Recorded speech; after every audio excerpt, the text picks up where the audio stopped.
Hello and welcome to Cup of Cosmology, the place for all your questions about the universe. My name is Deanna Hooper and I'm a theoretical physicist. I'm a theoretical physicist currently at the University of Helsinki in the Helsinki Institute of Physics over in Finland. And I'm a postdoctoral researcher, which means I already have my PhD and not yet tenure track, in that kind of fun limbo stage in between being a PhD student and being a professor, I guess. So yeah, I'm a cosmologist. That means that I study the universe, the contents of the universe, stuff happening inside the universe, how we know about these things, how we can study the universe, all of the cool stuff like that. And I love chatting about cosmology, about space, about science in general. I like just chatting in general. I'm a chatty person, I've been told, especially here actually. But yes, I love chatting to people about all of the cool things that are happening inside the universe. So wherever you're watching from, if you're on Twitter, if you're on YouTube, it's great to have you here. Welcome. This is the last Cup of Cosmology stream of this year. And then next year we'll be back with more fun stuff. So just going to say hello to some people here. Hey, David. Hey, Michael. Great to see everyone coming in. Great to see all of the regulars. If you're a regular or a repeat viewer, welcome back. If you're a first-time viewer, welcome. It's great to have you here. If you haven't done so already, please do subscribe to the YouTube channel. And if you like this video, please do actually click the like button and leave a comment. It really does help boost my visibility and it increases the audience. So please do all of the usual YouTube things to boost the audience. I really do appreciate it. So hello to James, hello to Paul. Listening from a train going north on Hudson River tracks. That sounds cool. I do like trains, so I'm glad you can tune in from the train as well. Hopefully your connection will be stable so that you don't miss anything here. It's nice that they finished the World Cup in time for this. It is indeed. Honestly, I have not been following the World Cup this year. So I used to be a very big football fan. I usually do follow the World Cup and the Euros. Now, this year, due to my own personal opinions about a lot of stuff that's happened in leading up to the World Cup and where it is, and for a lot of reasons, I'm boycotting the World Cup. But from everything I've heard, it was an incredible game. I honestly do not know the final result, but I've heard it was an incredible game, and it's nice of them that they finished just in time for you all to come over for your weekly dose of cosmology. So that was nice. And don't worry, Scott, you're not late. I'm still just doing the rambling introduction, so you haven't missed anything just yet. So, as I was saying, hello to everybody. Hello to new viewers. Hello to regular viewers. It's great to have everybody here. So the idea of Cup of Cosmology is that this is an interactive stream. You can come and ask me anything you want about space, about cosmology, about the universe, about physics, about life as a physicist, about life as a postdoc, about Finland. I definitely won't have all the answers to the last one. But this is the idea here, that you can ask me anything you like, and we get to have fun conversations about cool stuff happening inside the universe. I don't have much of a topic prepared today, but there are some things that I think it would be a good idea to just talk about and review, because as I was saying before, this is going to be the last Cup of Cosmology of 2022. Then I'm going to take a 2-week break for Christmas and for the New Year and for holidays in general, taking a break from everything. And then I will be back on the 8th of January for the first one of 2023. So there will be 2 weeks without Cup of Cosmology, but there are plenty of videos on YouTube of mine that you can go and watch if you're missing your weekly fix. For an example, the Planet Olympics is my favorite video. It was a super fun one, and that one is up on YouTube if people want to go and watch it. Question from James. I'm a little confused. If the universe is so empty, why are there so many black holes? Seems like black hole creation will be slower as time goes on. Yeah, that is a very good question, right? How do things keep forming in the universe? Now, when we say the universe is empty, it's because the universe is very, very, very, very, very big. And even though there's a lot of things in the universe, given how big it is, it's overall very, very empty. Statistically speaking, if you take any part of the universe, it's going to be empty. And even within a galaxy, the closest star to us is 4 light years away. There's a lot of empty space between us and the closest star. Even the closest planets to us take ages for us to actually be able to send anything there or any type of communication, because there's a lot of empty space. You know, it takes 8.5 minutes for light to reach us from the sun, because there's a huge distance between the sun and us. So space is largely empty because there's just so much space that there's not enough things to fill it. As to why black holes get created, well, anytime you have a star that reaches the end of its lifetime, this star can follow several different paths, and some of the paths result in a black hole. So as long as there are stars, there is the possibility of forming black holes. And of course, then you can have black holes smashing together and forming more black holes. But this does require stars. The good thing is when an old star dies, it sometimes explodes and sends its materials throughout the universe, which then becomes the birth of a new star. So there is, as long as there's hydrogen and helium, mainly hydrogen, which is very abundant in the universe, you can end up making stars if the conditions are right. But yes, space is very, very empty. And stellar formation is not as quick today as it was in the past because there's no longer as many overdense regions as there were in the past.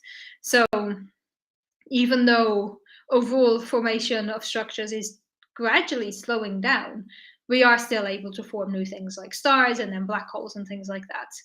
But yeah, it does slow down, but there are still a lot of stuff that can end up resulting in black holes, mainly stars. And we still have a lot of stars in the universe. So even though the universe is very empty, it's more because of just the size of the universe. There's a lot of stuff in the universe, but the universe is so ridiculously big that it makes everything feel empty because things are just really, really, really spread out. I think the size of the universe is often not really, it's something that is very hard for us to grasp and to think about. Like the distance between the Earth and the Sun is 10 to the 15 meters. That's 1 followed by 15 0 meters.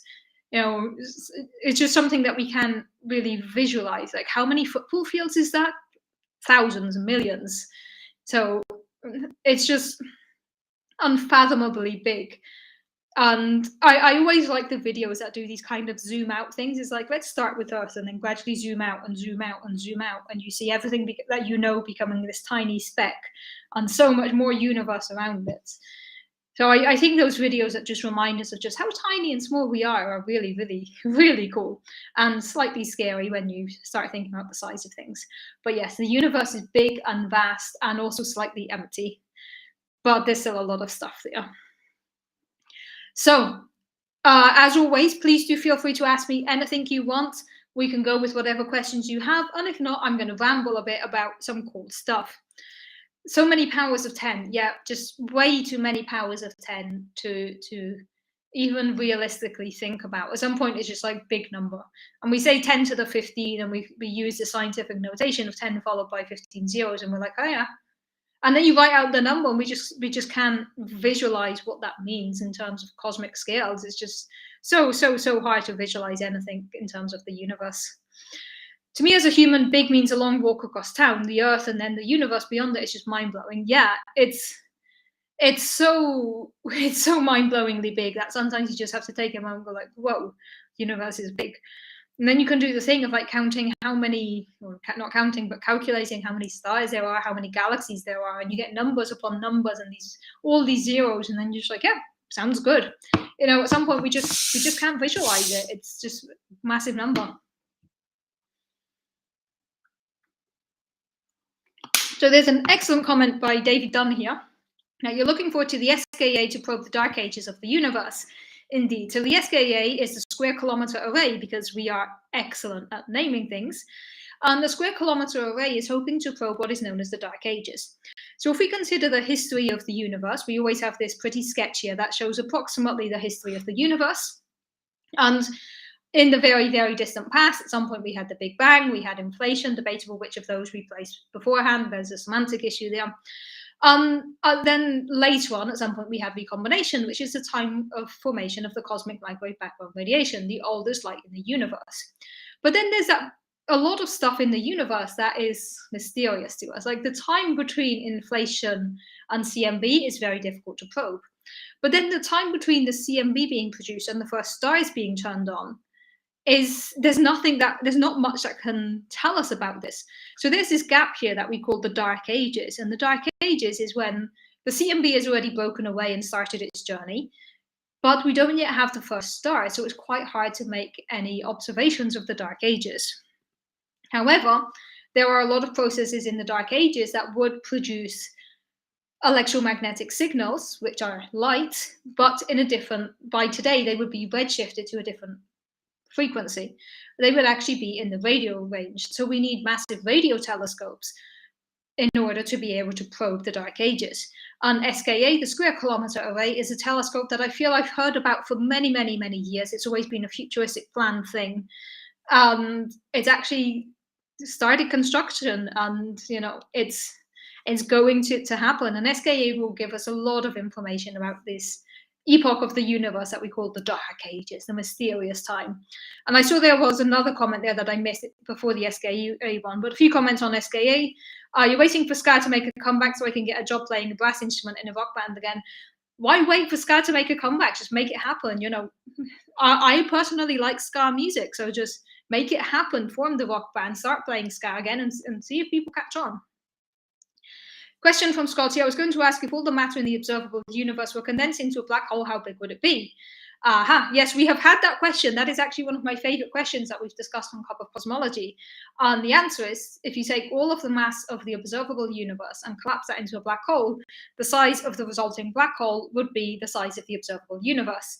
The reason for this is because it's kind of by construction on how we define a flat universe, and we know the universe is flat.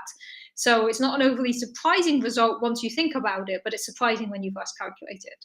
But that's actually one of my favorite questions on Cup of Cosmology, is take all the mass in the universe, condense it into a black hole, what happens? So that is always a cool question.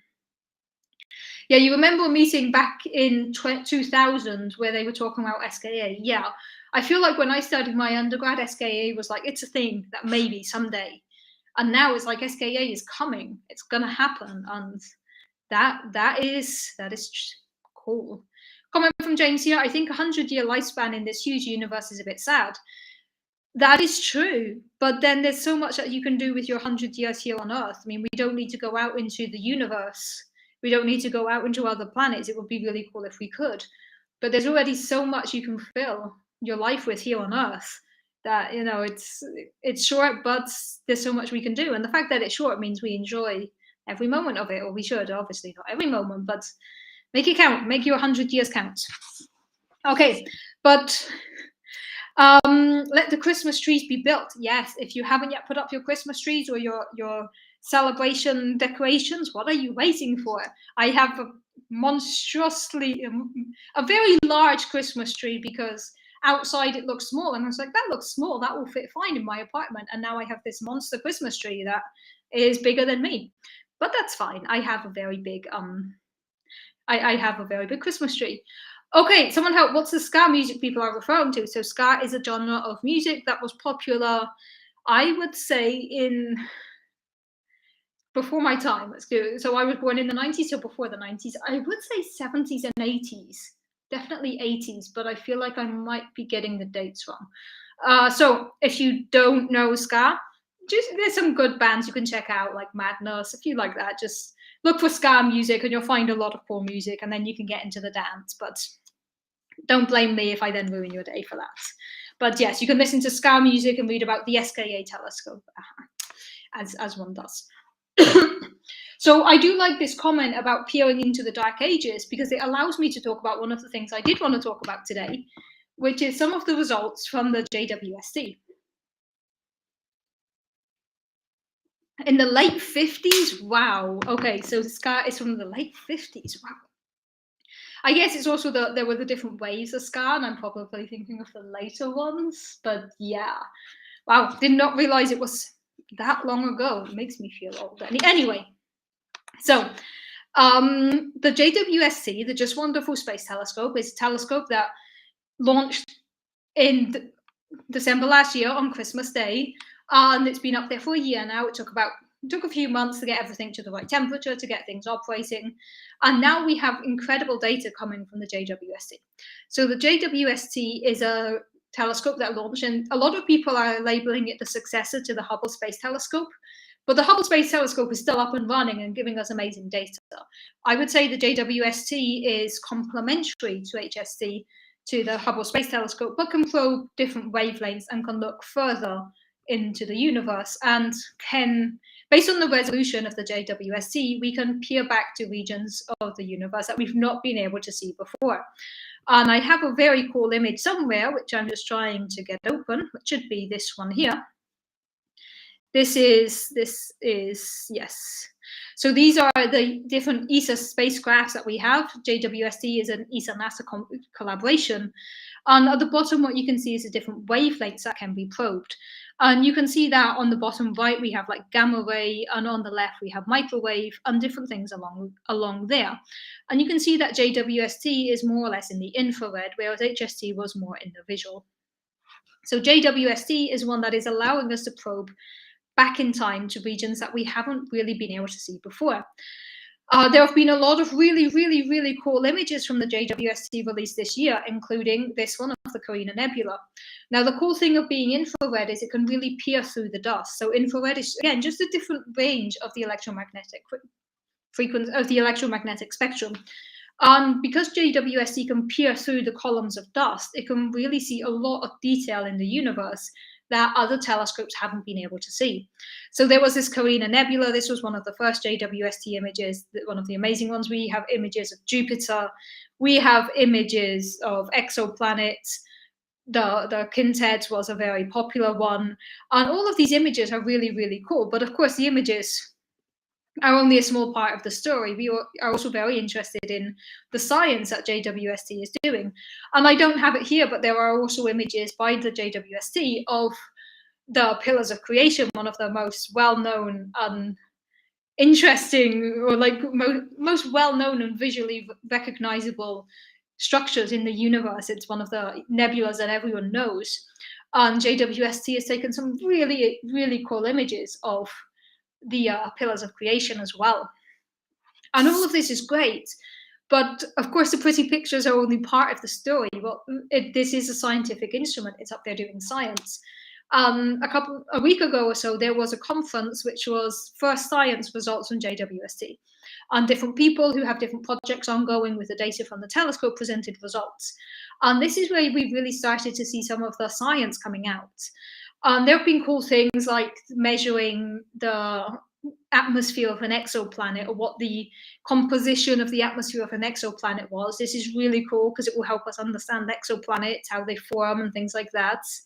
Pillars of Creation is an example of how important choosing a good name is to make something memorable. Yeah, a lot of these nebulas actually, it's like, if you think of the nebulas that you're familiar with, Pillars of Creation, the Fingers of God is another one.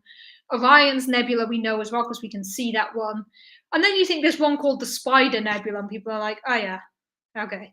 You don't really remember that one as much. The Eagle Head Nebula, okay, that one maybe. The Heart Nebula, the Crab Nebula, these are ones we're familiar with. But the Pillars of Creation is like this, wow, epic name, and it is a very cool image. So, yeah, there was this conference where they talked about the first results of JWST. They talked about exoplanets. They talked about some lensing results based on how much galaxies are distorted, what you can learn. And there was also something very cool, that JWST has found the oldest galaxies to date. There are two different ways you can measure the age of a galaxy. Mainly what you do is you measure its redshift. So the redshift, you take the analysis, the spectral decomposition. You might have seen the classical image where you hold the prism up to light and it opens up in a rainbow, the typical Pink Floyd image. This is something you can do with any type of light. You can take its spectral decomposition, so you can turn it into a rainbow. Now, based on the different elements in the galaxy, once you do this, you're going to get a series of lines in the spectrum, which are going to be related to the elements contained in the galaxy that are blocking light at specific frequencies. This is something you can do with pretty much any element. If you put an element in between put an element on a flame, you can look at the light, see the spectral decomposition, and learn about the elements. It's a cool thing that you do in an undergrad physics lab and get to see rainbows. It's very pretty. I'm all for rainbows. We need more of those around. So yeah, you can take, when we're talking about redshift, what you do is you take the spectral decomposition of something, and there are some lines that we expect to be there based on underlying properties, underlying physics properties. And you know, for an example, that there should be a line coming from hydrogen emission at a specific wavelength, which corresponds to the wavelength you need to trigger this emission in hydrogen. And then you can see how much this has moved. And based on how much it has moved, you can calculate how much the wavelength of the light has been stretched. And from that, you can calculate the distance to the galaxy. Now, this is what we refer to the distance as redshift, because it's the quantifies how much the light has been redshifted, so how much it's shifted towards the red end of the electromagnetic spectrum. There are several different ways you can get the redshift. One of them is by looking at the total light that you get from the galaxy, and this is what we call photometry. Based on the color of it and what you expect the color of galaxies to be, you can get an idea of the redshift, but this is less precise but easier to do. And then you can take the spectral decomposition, which is this idea of getting the prism, looking for the emission lines, and shifting it to where it should be in calculating the redshift. And this is known as spectroscopy. And JWST can do both photometry and spectroscopy, so both different methods of measuring the distance to galaxies. Using photometry is a lot easier because you can take a photo of 100 galaxies and do photometry on all of them. For spectroscopy, you need to focus on the galaxy for a bit longer and pinpoint the individual galaxies. Now, the reason I'm making this distinction is because a couple months ago, there was already these reports that JWST had found the oldest galaxies, but that was using photometry. They've now verified this using spectroscopy. So basically, the takeaway here is that JWST has found the oldest galaxies. And these are galaxies that are 13.3 billion years old, which means they formed when the universe was 400 million years old, which is very, very, very, very early. Now, bringing up this image again, you can see at the bottom, we have kind of the age. On the left-hand side, you see 10 to the minus something seconds. At some point where we have recombination, if you look at the bottom, you can see we're 300,000 years after the Big Bang. And if you look at where the first stars and galaxy forms, it's somewhere that should be a few hundred million years. However, these galaxies that we've been able to see with date with the JWST are older than we expected. They were formed a bit earlier than what we expected. So we thought the first galaxies would form like 400 or 500 million years after the Big Bang, or after the end of inflation. And actually now these seem to have formed a couple hundred million years earlier than what we expected. Now, this is a curiosity. This is very interesting. There were some articles published with the comments of JWST breaks cosmology. No, it doesn't. Anytime you see something breaks cosmology, no, it doesn't. In general, no, it doesn't. It raises questions. But if you see things like cosmology is broken, scientists are baffled, no, don't believe it. Don't believe it. Come here for a second opinion. It is very cool. It is very interesting that JWST has measured these things, that these galaxies are older. But there's a lot that still needs to go into this. We need to make sure we're properly accounting for everything that's happening between that galaxy and us. We need to make sure this is something that we call like extinction of the light on its path towards us that can lead to enhancing the redshift artificially. And even if these galaxies turn out to be the age that JWST is giving us, it doesn't mean you chuck everything out immediately. We just have to ask the question of what could have led to these galaxies forming at this time. We also know that these are very, very, very young galaxies. So the light that we're seeing is from these galaxies in their infancy. Of course, by now, these galaxies are very, very old. They are the oldest ones we have. But when they sent us their light, which is what we're looking at now, they were very young. So we're getting images of these really young galaxies that have barely any advanced elements. They're very pristine in terms of what they contain, which means there hasn't been a lot of stellar evolution in these galaxies yet. So they are both the youngest galaxies and the oldest galaxies, which might not make sense, but they're the youngest galaxies we can see because the light that's coming from them left them when they were in their infancy. However, they are the oldest galaxies in the universe because the light has just traveled the furthest to reach us. So it's pretty cool. Oldest things we can observe formed 400,000, or oldest galaxies we can observe formed 400,000 years after the Big Bang. Pretty cool. It's 400 million years. Sorry, I default on 400,000 because that's the ZMB, but no, 400 million years. So it's pretty cool. It's an interesting result. And there were a few other results mentioned at this conference about the science being done with JWST. And it's a nice reminder that this just wonderful space telescope is not just about the pretty images, but also about the actual science being done with it. The science being done is just starting, and I think we're going to learn so much from this telescope. It's very, very cool. And I know I did miss some comments here, so just going to catch up with comments again. There was one Yep, read that one. Okay, we talked about the Ring Nebula. Good PR when you call things the Ring Nebula and the pillars of creation. So maybe our method of distance measures aren't correct instead of a new reason for larger, earlier galaxies. Now, the thing is, redshift is something that we're pretty sure we know how to do. It's something we've been doing for years, and the techniques for spectroscopy and photometry are well-established techniques that have been kind of verified by different methods. So we're pretty sure we know how to measure the redshift of galaxies in general. And there's nothing funny here like using this measurement to then calculate the expansion rate of the universe, which is where things might go wrong.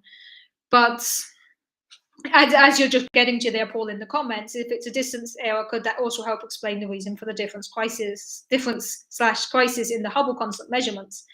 So the Hubble tension, or the discrepancy in the Hubble constant measurements, is what we get when we try to measure the expansion rate of the universe. And depending how you ask the question of how fast is the universe expanding, you get different answers, which is a problem. We should try to get the same answers. We are trying to get the same answers, but we get different ones. However, if one idea behind the Hubble tension and one possible solution is that the way we've got the distance to the supernovae involved is wrong. This is because you calibrate it on different things to do this like different step analysis. Because if you're just trying to measure a supernova, you're going to get information from the rest of the galaxy as well. So then it's quite hard to just do redshift, and then you need to do other things, which is usually calibrating the supernovae on something and using that to get the distance properly. Whereas measuring the distance to galaxies is something that we're pretty sure we know how to do. If this one was wrong, then a lot of other things would be wrong. And then a lot of what we know and what we've observed wouldn't quite make sense. So we don't think it's an error in how we go about measuring the distance per se, but there could be conflicting things like more dust in the universe, different extinction, that is artificially enhancing or suppressing the redshift slightly. So this is something that is being looked into and different possible sources of it. But it does seem like the first analysis at least found these galaxies that are older than what we expected them to be.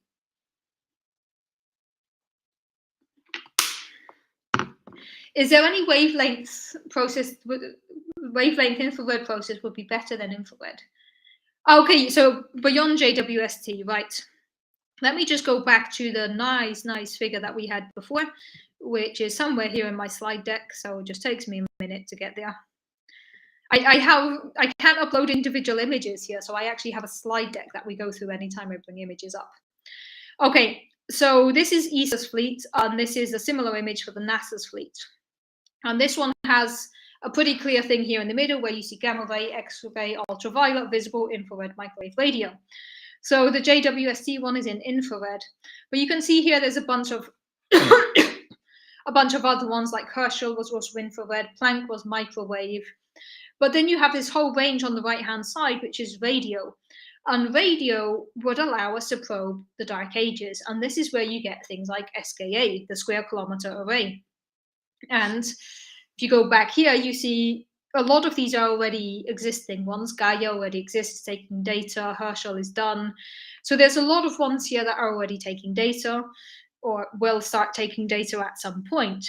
But one big area that can still be probed a lot is radio. In fact, let me just pull that up there. No, that doesn't work. Let's go back to this one. This is the view I'm looking for. So you can see here you also have some, like the Green Bank one and the VLA, which are heading into radio. But really the one big thing to do is to look at radio telescopes. Now, the problem with radio telescopes is there's a lot of stuff happening that's going to get in the way. They're very, very difficult ones to do. And for this, you need really huge dishes. So there are some experiments that are going to head there. But definitely JWST is not the final answer. There is going to be other telescopes. There are going to be other things that we hope to do in the future. You can always make bigger mirrors. You can always go further into the past. And then you can also say, maybe we've done a lot with the electromagnetic spectrum. What if instead we switch to using the gravitational spectrum? And then you can build gravitational wave missions, such as the LISA mission, which is set to launch in the late 2030s, and which will try to use gravitational waves to study the universe. And I am so excited about that one.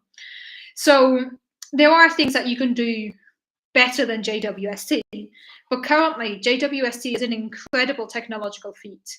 It's really amazing that we've been able to build this telescope, send it up. It's been a collaboration of thousands of scientists, and it's an incredible effort into getting the telescope up and running. So of course there's always going to be the next telescope with a better telescope, but we should absolutely enjoy the one we have now. And the images we're still getting and the science we're still getting from HST, from the Hubble Space Telescope, before already thinking about the next step. It's always nice to think about the future and where we're going, but we should also remember to enjoy the stuff that we have right now. And yes, these two images that I'm showing from NASA and ESA are indeed out of date. As David Dunn is saying here in the comments, SOFIA is no longer operational. SOFIA was a telescope on board one of the zero-G flights that would just take periodic flights, but it's now grounded. The experiment is done. So SOFIA is here, but yeah, it's done, unfortunately. SKA music, radio broadcasts get in the way of radio telescopes. Yep, but the astronomers enjoy listening. Honestly, I found very few people in physics who enjoy SKA music. It's surprising, but yeah. But I appreciate the puns and the jokes and the comments. As always, the puns are always appreciated. I am very easily amused. I like stupid jokes. I like puns. So, as my regulars know, it's very easy to derail this conversation by just putting puns in the chat, as I've just clearly shown. You put a pun, I will derail the conversation. So yeah, there are things we can do in the future beyond JWST. Personally, I think the biggest thing that I'm looking forward to after JWST is the LISA mission, which is going to try to look for ripples in the fabric of space-time produced by amazing things like the universe changing its markup in its infancy, and supermassive black holes smashing together, white dwarfs smashing together. There's just going to be so much that we're going to learn from LISA using gravitational waves. I'm really excited about that. Assuming this result is verified, would primordial black holes be an explanation? I'm not completely sure how you would put primordial black holes together with I'm guessing you mean the JWST result, because that's the one I was talking about. If not, please do clarify that, Jasmine. I'm not completely sure how you would use primordial black holes to explain that you have galaxies that are earlier than we expected or older than we expected. However, you can use primordial.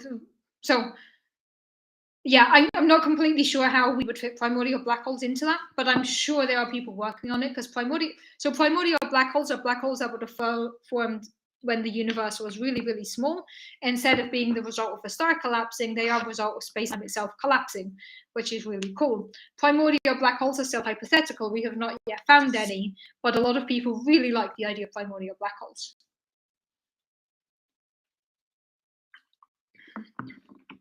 They need better input on naming the next big telescope. Yeah.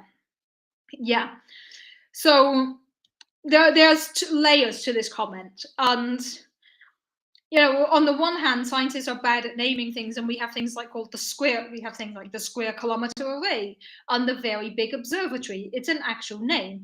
That we have the Very Big Telescope. We have the 30-meter telescope. So for some things, we're very bad at naming things just because we come up with stupid names. Though, to be fair, this is how I name everything in my life. I am very predictable with how I'm going to name things.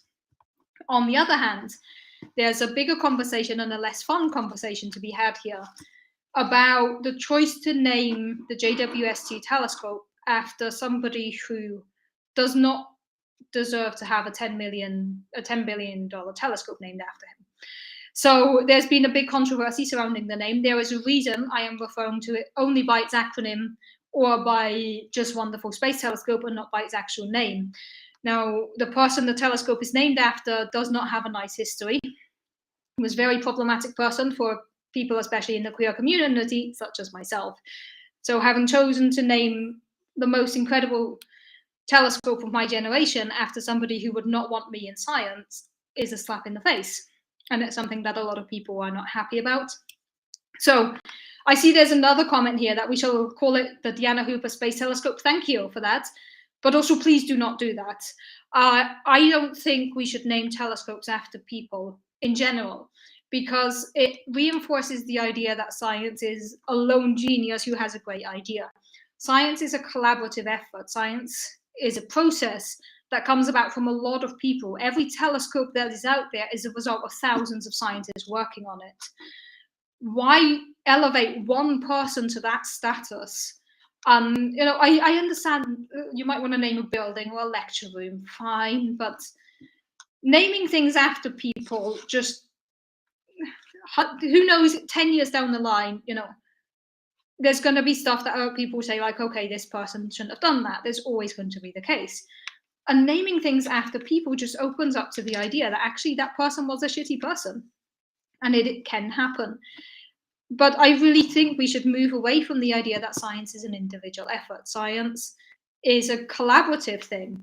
Science is something that we do together. Elevating one person to that status, putting people on a pedestal, like, we're going to name a telescope after them. Yeah. That said, I'm really happy that we now have the Vera Rubin telescope. Vera Rubin is an inspiration to me.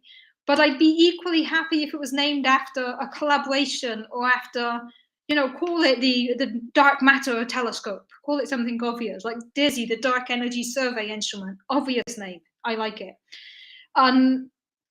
We do, statistically speaking, have most scientific things that are named after white men. This is something that needs to change across a lot of different axes. So, if you're going to name it after somebody, at least make an effort to not name it after an asshole. But still, I don't think we should name it after individual people. And you're saying here that call it the Cup of Cosmology Space Telescope. I like the name, but again, if you want to, let's do this. If everyone on Cup of Cosmology chips in and funds the telescope, and we crowdsource the telescope from Cup of Cosmology viewers, I don't think I have enough viewers, or any of you have enough money for this. But if we make that happen, then we can call it the Cup of Cosmology crowdsourced telescope. It should be named by a poll on this broadcast. See, the problem with doing that is exactly as Scott is saying. We will call it Telly McTellyface, or something very, very stupid like Boaty McBoatface. Honestly, I love those type of names. That is how I name things. And my Christmas tree is called Mr. Prickly because it's very prickly and it kept stabbing me while I was decorating it. So it's called Mr. Prickly. So yeah, if we do a telescope named by a poll, it's not going to be a scientific name, but it would also be a very funny name. And naming a telescope Telly McTellyface is a damn sight better than naming telescope after a known homophobe. So yeah, anyway, the comment there was scientists need help naming things. I agree on several counts, yes. There should be always a careful conversation. And it's never a bad thing to admit you made a mistake and change your mind. And if it comes out that you're naming the biggest telescope of your generation after an idiot or an asshole, you can rectify that. NASA was given the chance to rectify that, and they chose not to. So there's a lot of people who are not happy with the naming of the JWST. But anyway, it's done. It's not going to change. And as far as I'm concerned, it's called the Just Wonderful Space Telescope, which is not my idea. This is an idea that is circulating on Twitter, and I will not take credit for that. But yes, we should definitely think harder and carefully about how we name things. The LISA space mission is the Laser Interferometry Space Antenna. It is an acronym. It's not named after anybody. It is cool. I like it. I approve of that naming convention. Telescope would be the size of a teacup or a cup of cosmology girl. Yes. But on that note, going from jokey to self-promotion, if anybody wants to support Cup of Cosmology, there is always a link underneath in the YouTube description for my Ko-fi page, where you can buy me a cup of coffee if you want to help support Cup of Cosmology. The money goes to covering the cost of keeping the webpage, running the show. So if anyone does feel like dropping anything in Ko-fi, the Ko-fi link, like buy me a coffee link, you are welcome to do so, but never any obligation. Cup of Cosmology will always be free, because that is the ideals behind it, is making science more accessible, and I will never ever charge for this type of content. But donations are always appreciated. Okay, so I went off on several tangents there, wrapped in one big conversation. But that's always the case. This is what happens when I don't prepare topics. We improvise, and stuff happens. Let's talk about academia next. Haha. Yeah, I realized that I just went on quite a long rant there. As my regulars know, you can bring up academia and get me to rant as well. But let's not do that today, shall we? Unless you have a specific question about academia, and then we can go with that. But yes, let's minimize or somewhat reduce the ranting today.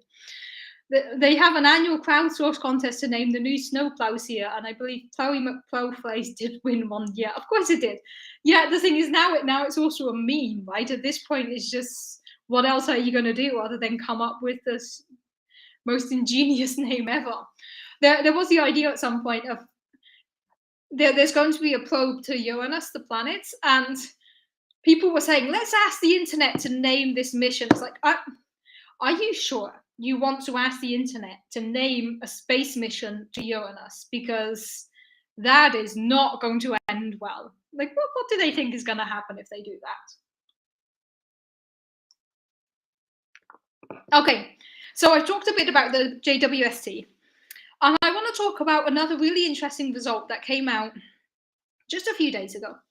So a lot of you might have heard by now of the Planck satellite. Now, the Planck satellite is the one that gave us the most precise map ever we have of the CMB, the cosmic microwave background radiation. This map here is the oldest light we can see in the universe. It is the afterglow of the Big Bang itself. This here is considered one of the holy grails of cosmology. I don't like that phrasing, but sometimes it's accurate. This is the most detailed map of the cosmos ever. Cosmic microwave background radiation formed by photons breaking away from everything else in the early universe, traveling freely throughout the universe. You know, this is one of my favorite things in cosmology, as my regulars know. Who am I kidding? This is my favorite thing in cosmology, as all of my regulars know. It took me 42 minutes today. And it's absolutely coincidental that CMB appeared at 42 minutes today. Do not read anything into that. So yeah, CMB, cosmic microwave background radiation. This map here is the one we have by the Planck satellite. So there have been several satellites or several missions trying to measure the CMB.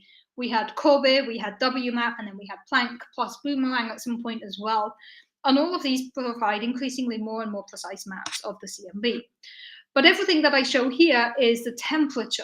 You can also look at the direction in which the photons of the CMB, the particles of light in the CMB, are shifting. And if you look at CMB, cosmic microwave background radiation, so you can look at the temperature and you can look at the polarization, and both give us different types of information. So Planck is the most precise satellite we have that's been able to take this all-sky map of the CMB. But the work is still ongoing to get more out of the CMB. There's still a lot more we can do. Now, the cool thing about sending a mission to space, such as Planck, is that it can do an all-sky survey. But then it doesn't have as much precision or as much accuracy as you can get if instead you have something on the ground that only looks at a small region of the night sky, but very, very intently. Right? You can either look around and get an overview of everything, or you stare very intensely at one spot. This is what ground-based CMB missions do, such as the Atacama telescope the Atacama telescope, and the South Pole telescope. These are also CMB missions that are ground-based, and they are looking both at polarization and also at temperature. Now, in terms of polarization, ACT and SPT, I'm going to call them by their initials, so the Atacama Cosmology Telescope and South Pole Telescope, in terms of polarization, they're in very good agreement. But in terms of temperature, when you include the temperature in the analysis, things get interesting. So, of course, Planck was the most precise version we had. There's, as we've mentioned a bit today, there is what is known as the Hubble tension, which is the problem you get in the expansion rate of the universe, depending on what measurement you use. On the one side, you get the measurements you can get from Planck and CMB, and then there's also the local measurements. So you do have these different ways of measuring the expansion rate. And one point that some people made, or one question that some people asked, is what if the data we have from Planck isn't as accurate as we think. So we know that we have this incredible map. It is very pretty, it is very accurate. But what if something went wrong when we analyzed it? Or what if there was a calibration in the telescope we forgot or something? Could this explain the Hubble tension or other issues that we may have with our standard model of cosmology? So, of course, you want to reproduce the results you get from Planck. Now, one of the biggest things you get from Planck is what we call lambda CDM. Lambda CDM is our standard model of cosmology, where you just have 6 numbers that give you the overall standard model, like everything happening in the universe. 6 parameters: amount of dark matter, amount of normal matter, amount of dark energy, when stars began to form, and 2 parameters about the initial conditions in the very early universe. These 6 numbers give you your whole standard model of cosmology. And using the CMB, you can calculate CMB as measured by Planck or any other CMB mission. You can calculate each one of these 6 numbers to very high precision. So, of course, as a good cross-check, it's always nice if different experiments can verify the results of each other, if there's consistency. Now, in terms of temperature, everything seemed to be consistent. In terms of polarization, SPT and ACT were giving consistent results. Then about a year ago, ACT put out their temperature results, and they were slightly different from Planck, not worryingly different, but within 2 sigma agreements, but not as overlapping as we would like. They were slightly pulling apart. All 6 numbers were just slightly pulling apart, not dramatically, but just very slightly.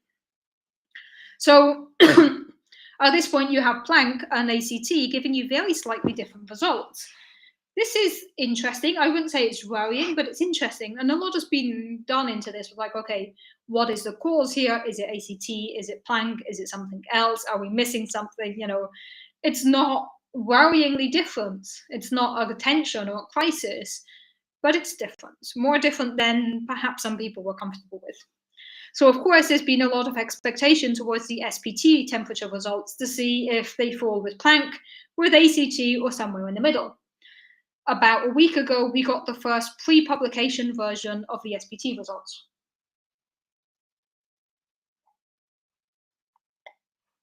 So I say pre-publication. This means it hasn't passed peer review yet. It's been put on the archive, which is the server where people can see the results and discuss them. Hasn't yet been peer reviewed.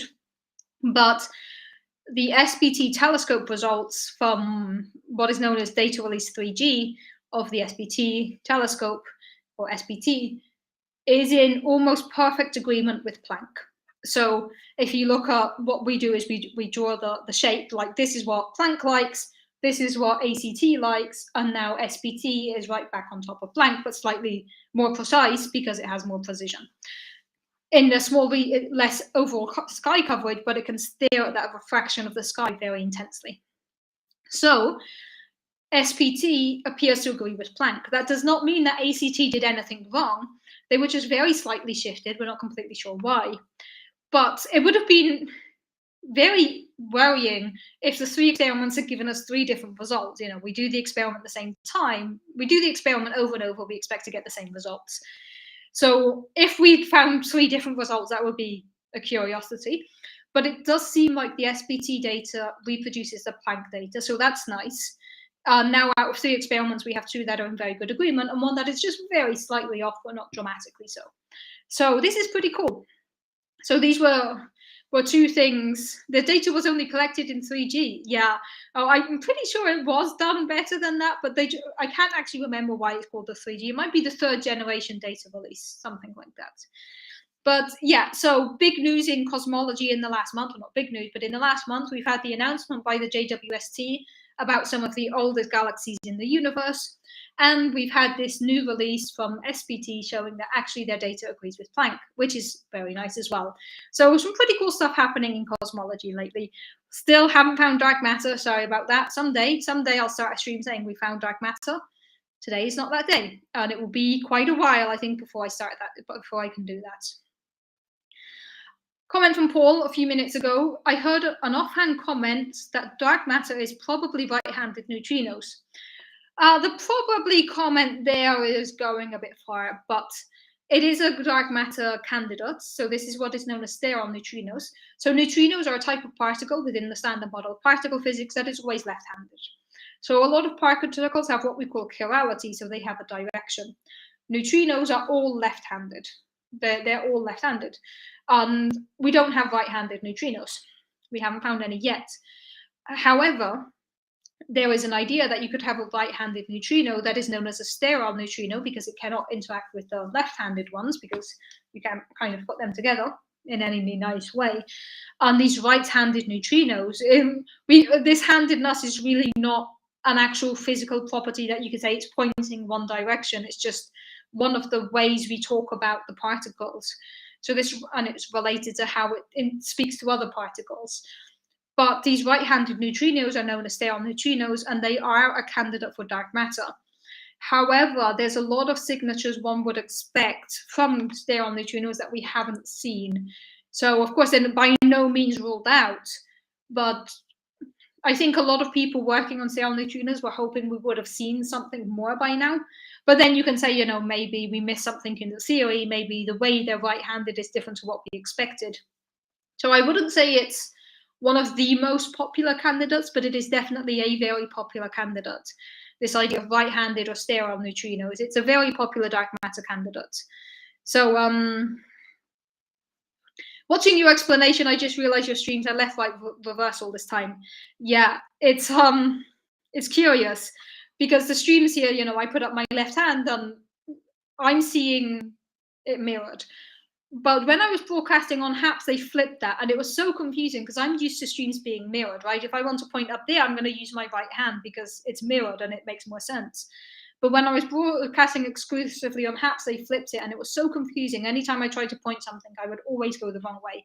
So I'm actually glad now that it's back to being kind of the right way round, but it makes more sense now that if I want to point up there, I use my right hand. So to me, it makes a lot more sense. But yes, it is something that was confusing for a long time during the HAPS days, which seems like a long time ago by now, even though it's been less than a year since HAPS closed down, and it feels like a lot longer. Although to be fair, it's over a year since they got rid of landscape, and that's pretty much when HAPS started dying anyway. Okay, going back because there were some comments I missed there. But yes, the sterile neutrinos are a popular dark matter candidate, but not the most popular one. Okay, some more comments. Comment by Scott. All I want for Christmas is CMB, cookies, milk, and bed. Can't argue with that. Can't argue with that. Although milk, not a huge fan of milk, but yeah, chocolate, mint, and bed. That sounds better. Chocolate mint biscuit. Let's go for that. But yes, I'm sure you can do a lot of fun things with CMB. There was a smudge on the lens, so we hope not. You know, the good thing about these telescopes is so many people clean it so thoroughly. There was a joke going around from the JWST that when it launched, what somebody would see is a lens cap still attached. And can you imagine if that had happened, if we set this telescope up and somebody forgot to remove the lens cap? Fortunately, it didn't happen. And it would have been really upsetting for science, but also it would have been so funny. I find this type of thing so funny. It's like the evergreen, you know, it was a problem for a lot of reasons, but it was so funny that that boat was stuck. You got to laugh at things like this. I laugh at everything. I currently have a fractured rib, and I find it hysterical, which is funny because laughing hurts. And I've spent the last 2 weeks laughing at myself constantly. So yeah, just laugh at life's disasters. You know, it makes everything better if you just laugh through things. My tea is so cold by now. I don't know why I wait 50 minutes to drink my tea. So there was another comment here by James, off topic. I don't mind, I love off topic questions. Off topic, have you noticed any differences on how research is done between your Spain, Germany, and Finland experiences? That is an interesting question. That is a big question. And I think it also very much depends on the research group where you are. And it's quite hard to generalize. Like currently I'm in a group that is a really, really lovely group with a lot of collaborative environment where people are open and discussing things. Everyone's happy to collaborate and chat. And this is very much about the group and not so much about Finland. Whereas the group I was in Belgium, for an example, were very different in terms of how open the conversations were. And you often only spoke to the exact person working on the exact topic and not so much to other people. And this is very much more about the group than about the place. I think academia in general has a lot of differences in different countries. Germany is way too hierarchical. Everything in Germany has a hierarchy. I do not like it. Everything here is very much not hierarchical. So there are some differences like that in how academia is done and approaches, in how competitive people are. But I think the way research is done is much more about the individual research group you're in rather than countrywide. You can find amazing groups in every country and you can find bad groups in every country. And I think for me personally, the people you work with is much more important than where you work. I mean, obviously, ideally, you want to be in a place that you like with good people, which I actually am now. I'm in an amazing group in an amazing country. But it can happen sometimes that you're in a good group in a bad country or in a bad group in a good country. And for me personally, the people I work with is more important than the place where I work. But that very much is a personal opinion here. So there are definitely differences, but I think it's hard to generalize it to being country differences versus differences between the groups. But in terms of how academia is structured, and I've said I'm not going to rant about academia today, there are definitely country differences. Absolutely. Okay, let's see more comments. Your tea is 2.7 Kelvin at this point. It's not that cold, but it's not particularly warm either. I definitely make tea, and then there's a very small window where I think tea is the perfect temperature to drink, and I always miss it and end up with cold tea, or I burn myself. But yes, the best boss spends only 20% time being a boss and 80% of their time working for and helping out their team by removing any obstacles. I think a good boss is a boss who makes everyone in their team happy and helps workflow for everyone. A boss should not be a hindrance, but rather an assistant. Not really like an assistant, but who helps get things done, who solves problems, lots of opinions on that. But I definitely think that having a good boss or good supervisor, or however you want to call it, which again is weird in academia because there's not such big hierarchies, especially here in Finland. There are in other countries. But it's always weird to talk about bosses and supervisors, especially at the postdoc level. But yes, I think, again, having a good research group is really, really, really important towards doing good research and just having a good time, which is partly what we want to do in science. Question here by David Dunn. Will you be seeing family partner for Christmas? I will indeed. I'm spending Christmas in Finland this year, and I will be spending Christmas with my partner. So looking forward to the break. Only a couple of days more work, and then I'm going to be off for 2 weeks.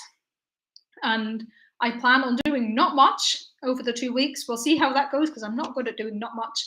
I have lots of crafting plans and organizing plans and like pet projects that I want to finish. So I have a lot of plans for the break. But yes, it's going to be nice to have 2 weeks just chilling away from work. In my experience, the boss is who gives you stress and takes credit for your hard work. Then that is a fucking shitty boss. I'm sorry, but that's not what a boss should do. Yes, as usual, the show should be profanity free, but that doesn't always completely work, but that's fine. Okay, so almost at the hour mark. I wanted to talk today about the JWST result, the South Pole Telescope result, cool things happening. But I just want to take a minute and reflect that this has been a cool year in science and in cosmology. And often we're waiting for that kind of eureka moment, that big announcement. We all joke here, like, have we found dark matter yet? Not yet. But science is about the continual gradual progress. And there has been a lot of cool stuff happening this year. Just looking back at the streams and the topics I covered, we've had news about rogue black holes. We've had news about the CMB cold spot. We've got new CMB data. We had new results about the mass of particles in colliders, which is really cool. We have new results showing that the Hubble tension is not going away. We have new results showing that the other tensions are not going away. We've had not substantial progress in terms of finding dark matter, but we figured out a few things that dark matter is not. We got the first image ever of the black hole at the center of the Milky Way.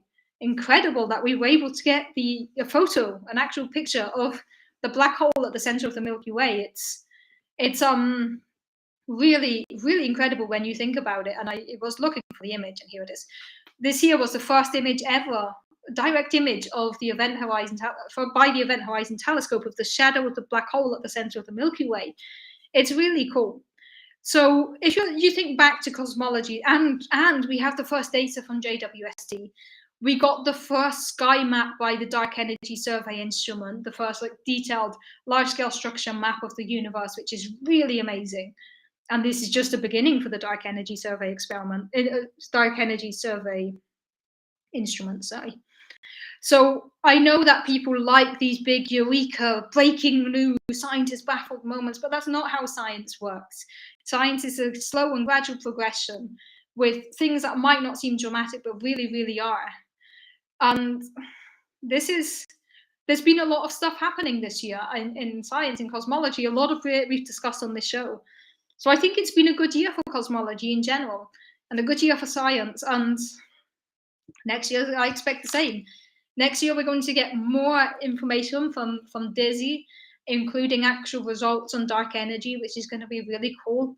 We're going to plan next year, Euclid, one of the biggest dark matter experiments, is going to launch, which is going to be amazing. I am not going to live stream the launch because I will be an absolute mess. Euclid is one of the biggest dark matter experiments, dark matter and dark energy experiments.